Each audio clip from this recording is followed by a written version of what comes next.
Hey everyone, Cynthia Maynard here. And you ever, think through your supplies and think what's another way I can use them? So we all have embossing folders, right? This for 99 cents, wasn't very expensive, and this is an embossing folder. And what it does is we run it through our machine on some cardstock. I did black cardstock, and you have two sides to pick from. You have, the one side where the detail is raised and this is depressed, and then this side is where all the other parts are raised and the one design is depressed. And I've got some from Alex here that I got in a Tuesday morning haul in the toy aisle. There are some gel crayons that are very similar to gelatos, really popular now, and they have a little metallic sheen, and they were really, really cheap. It was like $5 for, I don't know how many I got, but 6 or 8 or so. It was $4.99. So, and they're nice and chunky. And I took my embossed cardstock, and on this side, I ran this goldish one over the top, and that's the kind of look you get, which is really cool. But then even better, on the other side, I ran the gold across there, and then I ran the silver across. And that has this like metallic metal armor medieval sort of look, which is really, really cool. So that's our traditional way of using embossing folders, in the sense that I use them anyway. I like to color on top of them or with ink pads or whatnot. But I thought, well, what if we stamp directly use our embossing folder as a stamp? So what I did was I took some cream colored cardstock, and I took this color here, which is like a pinkish, flamingo-y pinkish sort of color, and I just sort of ran it all over my embossing folder.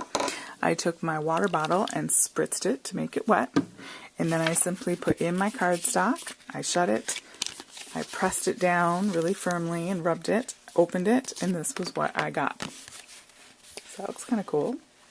I dried it with my heat tool. It's got this metallic shine from the gel crayon, and it's got this really sort of distressed feel about it. So that's one way of sort of quote-unquote stamping with our embossing folders. So again, just direct to embossing folder like that. Then I thought, well, what if I could use my ink pads? Up recently, this is called Tea Dye, and it's a distress ink from Tim Holtz. We all love our distress inks. So what I did was I tried out using this distress ink pad directly to the embossing folder. So I simply took off the lid, wiped it all over. I did not spritz it.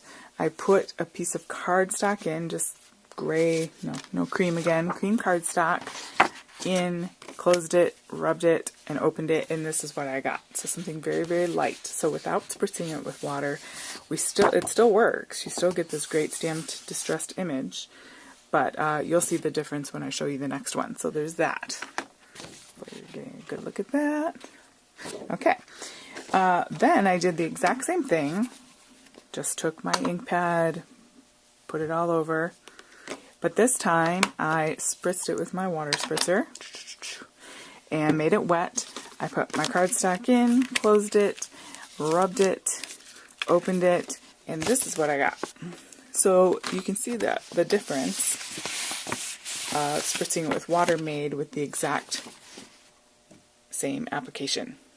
And yes, this is using the same side of the embossing folder. So there's this versus this. I like both of them, so it just depends on what you're going for, what look you're going for. So we can use that to make punches, we can use that as a card base, whatever. So looks pretty cool. Layering, it's a way to layer. So you got this sort of stamped image just using our embossing folder. So so there's the gelato way, quote-unquote gelatos, whatever, gel crayons. There's doing direct to paper after you've embossed. There is using your ink pads without spritzing, ink pads with spritzing. So I thought we'd do one of those together today. So I've got another sort of, reminds me of bubble wrap, embossing folder, again from Doris, and it's got the bubbles here are raised on this side. So that's the side I'm going to focus on. Okay, so let's see here. We're going to, what am I going to do? I'm going to try a multicolored one. Just because we can. And of course we want to wash these when we're done, especially with the gel crayons because it really sticks in the ridges. So you just warm soapy water. Okay, so just directly applying that. Almost like coloring.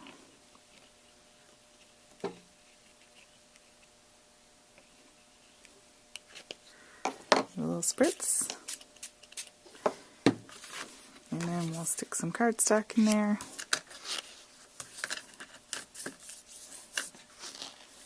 I have no idea why I didn't put it in there correctly.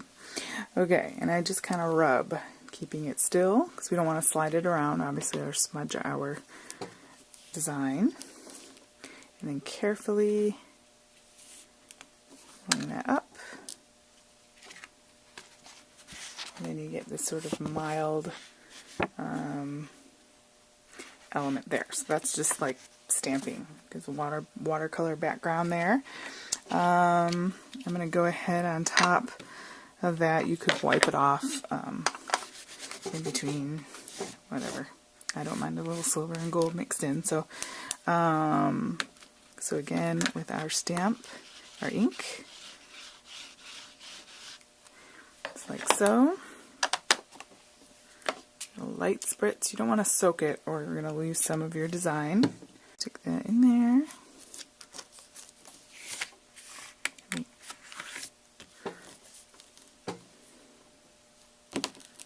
You can even lift it up and kind of go like this. So it's just kind of stretching our supplies, right? It's just another way to, if you want to make a bunch of card bases, printed paper, it's just another thing to do. Right? And then you get this. That's left over from ripping my paper that I used before, but so that just gives you a little idea. I mean, you may or may not like that. I think it's kind of cool if you're looking for that sort of especially mixed media feel, and it just wipes right off. Again, if you use the gel crayons, you might want to wash that. Just a very simple way to use your embossing folders. Obviously, there's the regular embossing. There's embossing first and then direct to paper, like so, the two different ways. There is using your ink pads dry and your ink pads wet, and there's using gel crayons as well. So I thought maybe, you know, give another set of eyes to your supplies and go ahead and have fun with your embossing folders making some background papers. Alright guys, this little DIY tip, if you like those, go ahead and give this a thumbs up and subscribe to my channel. Thank you so much and have a great day.